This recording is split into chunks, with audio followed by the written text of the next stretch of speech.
E aí pessoal, tudo bem? Bem-vindos a mais um vídeo do canal. Meu nome é Norton, esse aqui é um canal compartilhado com a minha irmã Natália. E hoje a gente vai falar então de A Ilha do Tesouro, do Robert Louis Stevenson. Bom galera, eu li esse livro aqui então pro desafio da Victober. A gente vai deixar aqui embaixo todos os arrobas e os links para vocês também conhecerem os perfis que estão participando. Para participar é muito simples, basta botar a hashtag Victober e Victober Brasil e tá tudo bem, já tá tudo certo. E eu li também esse livro numa leitura coletiva com o Carlos, a Alessandra, a Leila e mais uma galera também. Foi muito bom e eu queria falar um pouquinho sobre esse livro. Ele foi publicado em 1883 e o autor ele nasceu ali entre 1850 e 1894, ou seja, bem no meio do reinado da Rainha Vitória. Ele é um cara que morreu muito cedo, infelizmente, mas ele escreveu muita coisa, então a gente tem muito material desse autor. Ele é escocês e a gente percebe aqui os traços da questão da era vitoriana pelo seguinte fato. Ele é um livro sobre navegações, né? Obviamente isso aqui então, a Ilha do Tesouro envolve navegações, né? Barco à vela e tal. E era um período que a Inglaterra estava de fato dominando os 7 mares, eles tinham colônias em todo lugar do globo. Então isso reflete muito o espírito da época, aquela coisa, né, meio aventureira e tal. E, além das grandes navegações, a galera também tinha, né, os ingleses e a Europa, de uma forma geral, muito interesse pelo exótico, né, o que se tinha além da Terra plana, digamos assim, né, além do Oceano Atlântico. Então, tudo que envolvia novos países, novas colônias, novas culturas, tinha um apelo popular muito grande, né, tanto que o Coração das Trevas também fez muito sucesso porque também falava, né, de algo diferente, novo, né, que se estava descobrindo naquela época. Então, as grandes navegações, essa questão do interesse pelo exótico e também esse livro aqui ele é classificado como infanto-juvenil, né? Lembrem que no vídeo da apresentação do projeto eu tinha comentado que estava se construindo o conceito de infância, as crianças também já estavam tendo uma educação maior desde pequenas e esse livro aqui ele é escrito então para um público mais infanto-juvenil. E é interessante de ver, né? Porque se começa esse tipo de literatura nessa época. Bom, sobre essa edição aqui da Clássicos da Zahar, eu acho que vale muito a pena, tá? Ele tem um custo-benefício bastante interessante, porque assim, ele tem uma tradução bastante fluida, muito gostosa de ler. A diagramação, como sempre, é interessante, são páginas amarelas. Ele tem mais de 30 ilustrações originais, então isso é bacana. Eu acho que as notas de rodapé também são bastante interessantes, porque ele tem muito conceito náutico, né? Este-bordo, bom-bordo, leme, enfim, algumas coisas a gente já conhece, mas tem muita coisa aqui que eu não conhecia, né? E você ficar procurando toda hora no dicionário ou jogando no Google, ele acaba te tirando um pouco da leitura. Então as notas ajudam. Também fala de muito pirata, de muito acontecimento envolvendo as grandes navegações ali nesse período que te ajudam a entender um pouco mais do contexto da época. Essa edição aqui em tamanho grande, assim, ela acaba sendo bastante vantajosa. Não é das mais caras, mas também não é da mais barata. Então eu curti muito. Bom, galera, e com relação à importância desse livro, né? Por que esse livro aqui é considerado um clássico e um marco, né?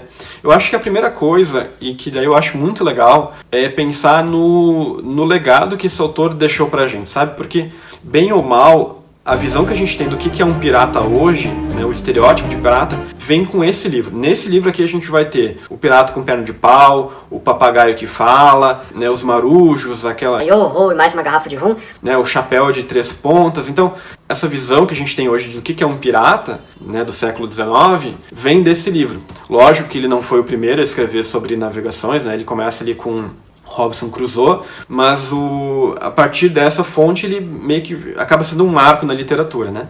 Eu acho isso muito legal de você, imagina, quisera eu poder deixar um marco para a humanidade dessa forma, né? Depois de 250 anos a gente continua lendo esse livro. Ele também é importante porque fez muito sucesso na sua época, né? Vendeu muito, então a gurizada também curtia muito e ele foi muito lido também por adultos. Mas assim, como todo livro que vende muito, a academia meio que deixou um pouco, né, deu uma esnobada, né? Porque enfim, era um livro escrito para crianças, né, que falava sobre piratas e grandes aventuras, né, nos 7 mares. Mas logo depois ele também publica O Médico e o Monstro, 3 anos depois desse livro aqui, que é publicado em 83. E a partir disso ele se torna, então, um autor tanto reconhecido como um bom escritor, como na academia um escritor de qualidade. Bom, eu queria falar então, antes da gente entrar realmente na história, nas minhas impressões, um pouquinho do autor, né? Que a gente, no último vídeo, eu perguntei o que vocês queriam saber mais, e a galera meio que falou que queria saber de tudo. Então eu queria falar alguns dados que tem... A história desse autor aqui, do Stevenson, também é muito interessante. Porque assim, ele é escocês, de uma família tradicional, e ele era muito doentado, ele tinha muito problema com o pulmão, tanto que ele morre muito cedo, né?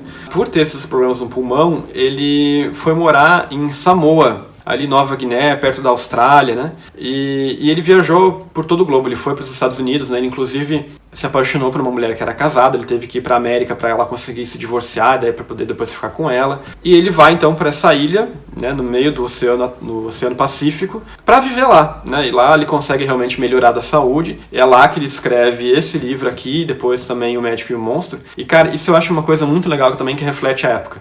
Pensa que o cara tava no meio de uma ilhota, no meio do nada, e mesmo assim ele conseguiu mandar esse livro para os seus editores, esse livro ser publicado, impresso, né, para o mundo todo, e receber também os royalties dessa obra, né? Então, pensa o quanto a engenharia náutica teve que evoluir para você conseguir fazer esse transporte desse material todo, do dinheiro, enfim, das informações todas, né?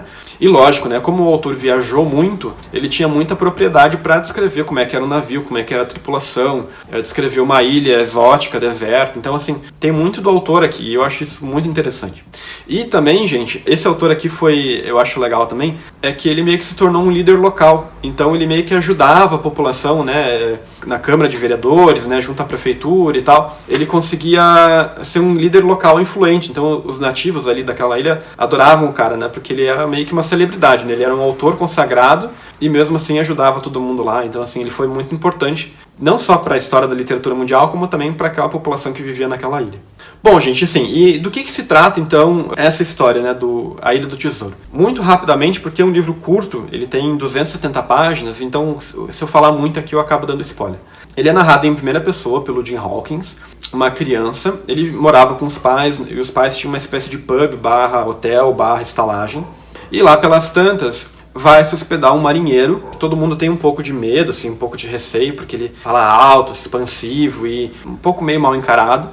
E o cara meio que, né, pagou só por alguns poucos dias naquela estalagem. Só que ele acaba ficando muito tempo lá dentro e ninguém tinha coragem de chegar e falar assim: meu, você vai pagar a conta ou não vai? E aí? Como é que fica? E aí? Lá pelas tantas, esse marinheiro morre e o Jim, enfim, a família vai procurar na bolsa dele, porque ele tinha uma espécie de baú meio misterioso, para poder pegar ali uma grana para poder bancar os custos que eles tiveram com o marinheiro. E daí, enfim, eles pegam as moedas, eles pegam também uma espécie de documento ali, tem um negócio enrolado ali num tecido de couro, digamos assim.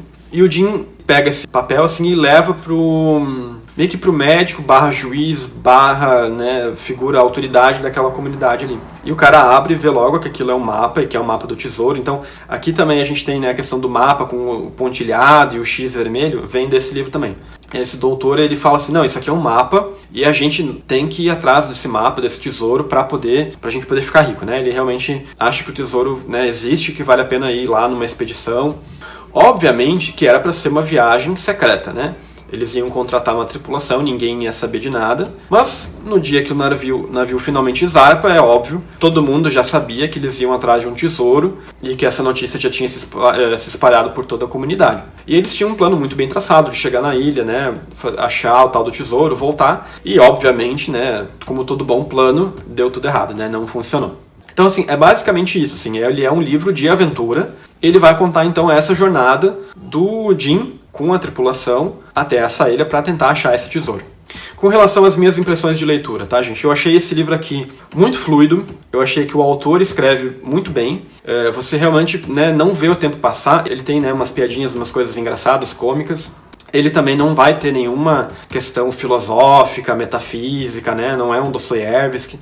Ele é muito feliz naquilo que ele se propõe, né? Ele é um livro redondinho, né? Todas as pontas ali são amarradas, tudo é explicado. Então, assim, ele não é um livro da vida, né? Lógico. Mas ele é um livro que eu gostei de ler. E ele me deu vontade muito de ler Moby Dick também. Então vale a pena ler. Só que assim, né, o livro, a meu ver, tem algumas coisas que me incomodaram um pouco, porque é o seguinte, primeiro que o Jim, que é quem está narrando a história, ele está narrando já adulto. Então, de alguma forma, você já sabe que o menino sobreviveu a todas essas intempéries que acontecem, né, esses problemas no plano e tal. Então você sabe que ele sobreviveu.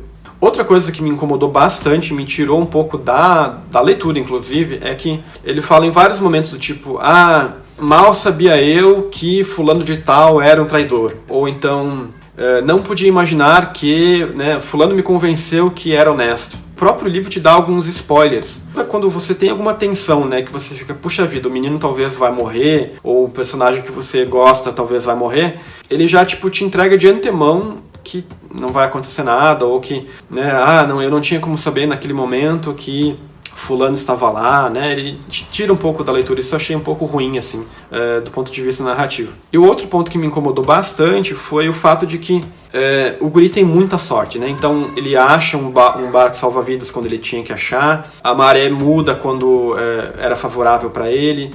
Então assim, você fica pensando, poxa vida, né, o guri tem ali pelos seus 11, 12 anos e tudo acontece, né, muito fácil, assim. Tá, tudo bem, é um livro para criança, né, juvenil, mas assim, eu queria um pouquinho mais de tensão, ou então que o autor não me desse de antemão que tudo ia se resolver da melhor maneira possível.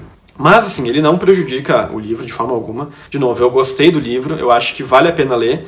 Nessa sequência batida de livros que eu tô lendo, né, Os Três Mosqueteiros, Peter Pan, Drácula, mesmo Mowgli, esse é um dos livros que eu mais gostei. Drácula eu achei mais interessante, realmente mais surpreendente, mas esse aqui eu gostei muito, sim, foi muito interessante. Me deixem nos comentários, então, por favor, se vocês gostaram desse livro, se vocês gostaram do vídeo, e me digam o que vocês também estão lendo, se vocês estão participando da Victober, e até breve.